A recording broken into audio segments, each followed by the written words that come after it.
ఎండాకాలంలో మామిడి పళ్ళే కాదండి, మనుషులు కూడా ఎండలకి మగ్గిపోతూ ఉంటారు. మరి అలాంటి ప్రాణాలకైతే 2 వానజల్లులు పడితే చాలు ప్రాణం చల్లబడుతుందని ఎవరికైనా ఉంటుంది కదండి. అలాంటి వాళ్ళలో నేను కూడా ఒకటండి. రాత్రి అయితే అడపాదడపాగా చిరుజల్లులతోటి వర్షం ఒక్కటే హడావిడండి. ఉరుములు మెరుపులు తప్ప వర్షం అయితే పెద్దగా పడలేదు. కానీ ఆ కాసినన్ని చినుకులకే ఉదయాన్నే చూసేసరికైతే భూమంతా తడిచిపోయి ఉంది. ఇంకా మొక్కలన్నీ కూడా చక్కగా వికసిస్తూ కనిపించాయి. నాకు అనిపించిందండి, మొక్కల్ని చూసేసరికైతే మిన్ను వర్షించింది మన్ను హర్షించింది అన్న చిన్నప్పటి కొటేషన్ చదువుకున్నది గుర్తొచ్చింది. అంతే కదండి, ఆకాశం ఎప్పుడు నీళ్ళలా వర్షాన్ని కుమ్మరిస్తుందో అప్పుడు భూమి అయితే చక్కగా పంటలకి అనుకూలంగా రెడీ అయిపోతున్నాను అన్నట్టు ఉంటుంది. వర్షం పడేటప్పుడైతే నేను ఎప్పుడైనా సరే బకెట్లు టబ్బలు ఎన్నున్నా సరే గిన్నెలన్నీ తీసుకొచ్చి అక్కడ పెట్టేస్తానండి. ఎందుకంటే నీళ్లు సేవ్ చేయొచ్చు కదా, పొద్దున్నే వాటితో ఏదైనా పని చేసుకోవచ్చు కదా అనేసి. సరిగా కురిసిన వర్షం కాబట్టి ఆ నీళ్లు అయితే వాడకానికి అంతగా బాగోవండి, చాలా నల్లగా మట్టిగా అనిపిస్తాయి. కాబట్టి ఒక టబ్బే పెట్టాను అనమాట.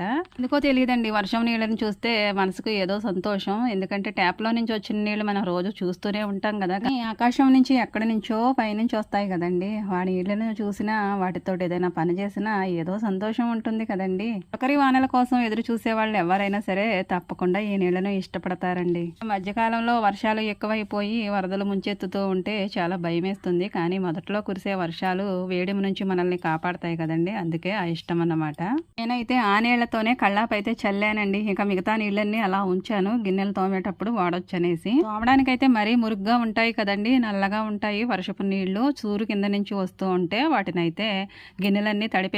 ఎందుకంటే ట్యాప్లు ఏమీ రాలేదండి, కరెంట్ లేదు కదా రాత్రి వర్షం వల్ల. ఇక ఆ నీళ్ళన్నీ గిన్నెల మీద తడిపేసి ఫ్రెష్గా ఉన్న నీళ్ళు అయితే టబ్ నిండా తోడేసుకుని గిన్నెలు స్టార్ట్ చేసేసానండి తోమేయడం. వర్షం చినుకులు ఎలా పడ్డాయో లేదో ఉదయాన్నే ఆరవకుండానే ఎండొచ్చేసిందండి. ప్రతిరోజు కంటే ముందుగానే ఎండొచ్చేసింది.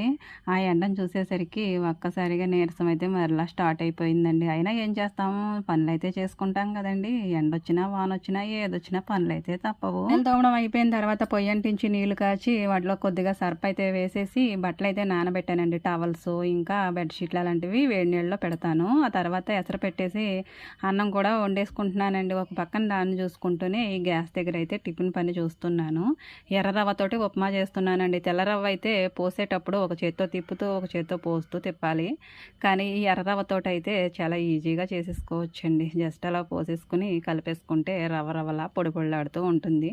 టేస్ట్ కూడా బాగుంటుంది, హెల్త్కి కూడా చాలా మంచిదండి. మా సంగతి మాకు తెలుసు కానీ కూర సంగతి చెప్పంటున్నారా, చెప్తున్నానండి. ఈ రోజైతే ఎండు చేప, బంగాళదుంప అలాగే కోడిగుడ్డుతోటి అయితే ఈ మూడింటి కాంబినేషన్లో కూర చేశాను. టేస్ట్ అయితే సూపర్గా ఉందండి. వీడియో లాస్ట్ వరకు చూసారా? మీకు నచ్చితే కనుక ఒక లైక్ ఇవ్వచ్చు కదండి. అలాగే నా ఛానల్ని సబ్స్క్రైబ్ చేసుకోవచ్చు కదండి. Thank you.